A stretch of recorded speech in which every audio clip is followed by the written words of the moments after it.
নির্বাচন ভক্তগণ, উপস্থিত আমার ভগবান শরৎচন্দ্র মা সবিতা, উপস্থিত পূর্ণ ব্রহ্মশ্রী শ্রী হরিচাঁদ ঠাকুর, জগৎ জননী মাতা শান্তি ঠাকুরানী, স্বয়ং ভগবান শ্রী শ্রী গুরুচাঁদ ঠাকুর, জগৎ মাতা সত্যভামা দেবী সহ সকল ভক্তদের রাতুল চরণে আমার প্রণাম।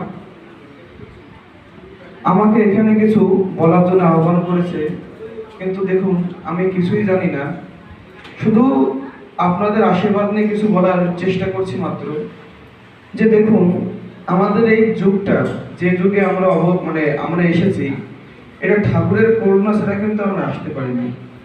আর এই যে এই যুগ, পুষ্পবন্ত কলিযুগ, এই যুগটা হচ্ছে পরশ পাথরের যুগ। কিরকম পরশ পাথর? যেমন পরশ পাথরের স্পর্শে লোহা সোনা হয়ে যায়, সেই রকম এই সাধুর সঙ্গে এসে বা সাধুর স্পর্শে চোরও সাধু হয়ে যায়, ডাকাতও সাধু হয়ে যায়। যেমন প্রমাণ ছিল গোপাল বিশ্বাস নামে একজন, আপনারা সকলেই জানেন। তা আমাদের খুব ভাগ্য ভালো যে মানুষের সঙ্গে পেয়ে আমরা সে মানুষের দেশে যেতে চলেছি। এই লাইন যেন আমাদের বিচ্যুত না হয়। আমাদের বলা বাহুল্য যে কথা হয়েছে যে রাম কৃষ্ণ গৌরাঙ্গ শ্রীনিবাস এরা এসেছে ঠিকই, কিন্তু ব্যাপারটা হচ্ছে কি যে এরা এসে পূর্ণ এই যে হরিচাঁদ আসন হরি পূর্ণানন্দ এই পূর্ণ নান্দ কিন্তু দিতে পারেনি। একটা খামখেয়ালি থেকেই গেছে। দেওয়ার চেষ্টা একমাত্র গৌরাঙ্গ মহাপ্রভুই করেছিলেন, কিন্তু তার প্রতি চলে এসেছিল অমানবিক অত্যাচার। সেই জন্য হরিচাঁদ রূপে ঠাকুর স্বয়ং আসলেন। বিশেষ করে আমি আপনাদের কাছ থেকে ক্ষমা চেয়ে নিচ্ছি আগে থেকেই, যেটুকুনো বোঝা যায় লীলামৃত পড়লে শুধু না, লীলামৃত যে সমস্ত গ্রন্থ মন্থন করা হয়েছে সেই সমস্ত গ্রন্থ একটু কিঞ্চিত কিঞ্চিত যদি জ্ঞান না থাকে তাহলে লীলামৃত বোঝা বড় দায়।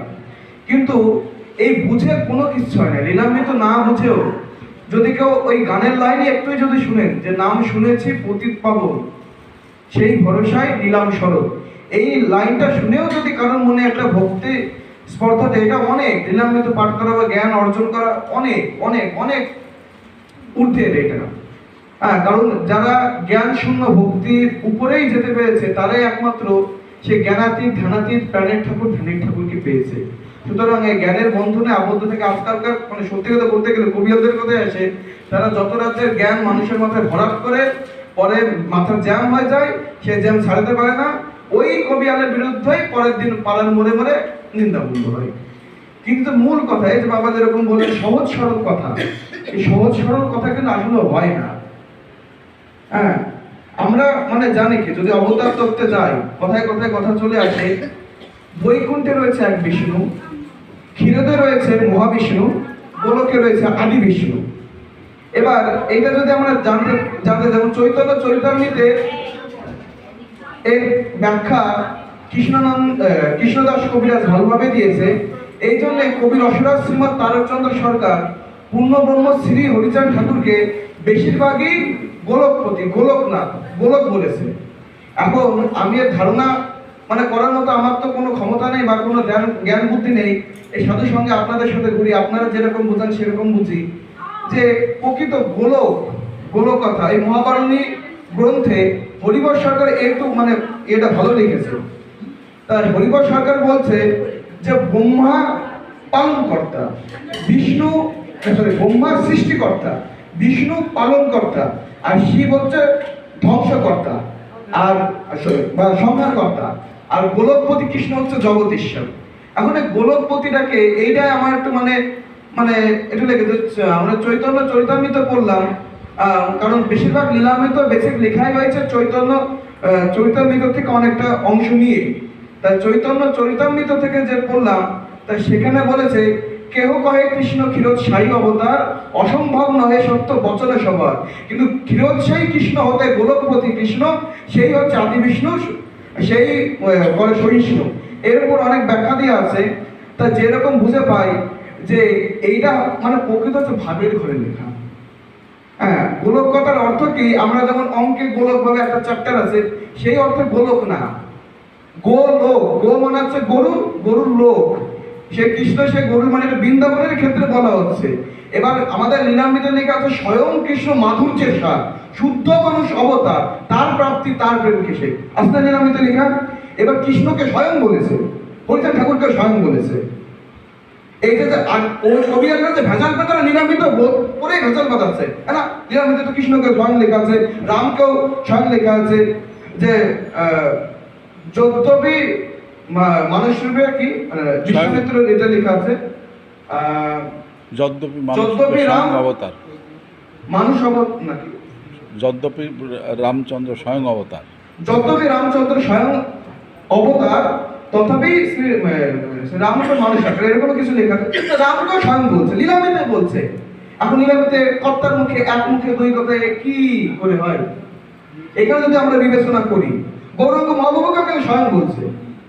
হ্যাঁ, বহুত দাপট করে আসিয়া যায় স্বয়ং এর অবতার, তাতে নয় অষ্টবিংশ মনন্তরে সেই যেই কলি অবতীর্ণ ভক্তবৃন্দ লহিত সকলি, এই সেই কলি এই সেই অবতার অনর্পিত প্রেম ভক্তি করিল প্রচার। অনর্পিত প্রেম ভক্তি কে প্রচার করেছিল? গৌরাঙ্গ মহাপ্রভু। তাহলে গৌরাঙ্গ মহাপ্রভুকেও স্বয়ং বলছে। এখন ব্যাপারটা হচ্ছে কি, লীলামিতের মধ্যেই এর উত্তর দেওয়া আছে। স্বয়ং বলা হয়েছে, স্বয়ং আর আসল কিন্তু এক না, এটা বলা বাহুল্য। এর প্রমাণ কোথা ভাই? আমরা শ্রী শ্রী হরিচাঁদ ঠাকুরের জন্ম বিবরণে যদি আমরা পড়ি, ওখানে লিখেছে যদ্যপি বিষ্ণু অংশে স্বয়ং অবতার তথাপি না সদিতে পারে মাতৃলীলধার। মানে বিষ্ণু অংশ যে স্বয়ং অবতার তাকে বলা হচ্ছে, আর হরিচাঁদ ঠাকুর হচ্ছে আসল অবতার। আসল হচ্ছে মানে খাঁটি। হ্যাঁ, স্বয়ং মানুষের নিজে হতে পারে, মানে বিষ্ণু অংশ যে স্বয়ং অবতার, কিন্তু আসল মানে হচ্ছে খাঁটি। সুতরাং আমাদের এই জিনিস বুঝতে হবে, এই নিয়ে দরকার একটা আলাদা বুঝতে হবে, কারণ লীলামিত মন্থন করতে হবে। লীলামিত এমন একটা মানে গ্রন্থ যেটা যত মন্থন করা যায় তত তার থেকে মানে ইয়ে করা যায়। যেমন লীলামিতে লেখা আছে যে এক বিষ্ণু পঞ্চ অংশ অবতারে দশমন্ত শীতল। তাহলে এটা হচ্ছে পঞ্চ অংশ, মানে পাঁচটা ভাগ বোঝাচ্ছে যে পাঁচ, তাহলে ওইটা তাহলে অংশ অবতার লীলামিতে লেখা আছে। এখন বলা বাহুল্য, একটা কথা কিন্তু একটা মানেই না, অংশ মানে ভাগ মানেই না। অংশ কথার অবতার কিন্তু অবতার, সেখানে এক বিষ্ণু পঞ্চ অংশ মানে এক বিষ্ণু পঞ্চ অবতার, সেই অর্থে বুঝিয়েছে। মানে কর্তার লেখা বোঝা তো সহজ না।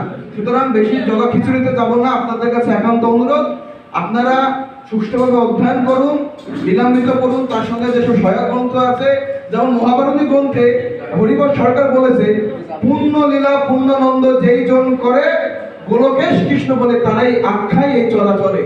হরিচাঁদ আবার সেই গোলকের বিহারী, গুরুচাঁদ রূপে হরি জগত কান্ডারী। সুতরাং আর বেশি কথা বলবো না, শেষ কথা বলা হলো, যদি আসল মানে মানুষকে যদি না ধরা যায়, মানুষ পাওয়া যায় না। গুরুই হচ্ছে জগৎ গুরু, বাঞ্ছা কল্পতরু, সেই গুরুই আমার বসে আছে। সুতরাং যদি কেউ গুরুকে মানতে পারে, ভক্তি করে, তার গুরু যে যে জিনিসগুলো বলে সেই জিনিসগুলো যদি প্রকৃত মানে মেনে করতে জীবন যদি গড়া যায় বা সফলতার দিক যাওয়া যায়, তাহলে হরির করুণা মানে পাপ থেকে আর বেশি বিলম্ব থাকে না। আরো বক্তা আছে, যদি কোনো ভুল ত্রুটি বলি ক্ষমা করে দেবেন, শুনতে দেবেন, এই বলে আমার বক্তব্য শেষ করছি। জয় জয় শরৎ সবিতা বিদ্যে।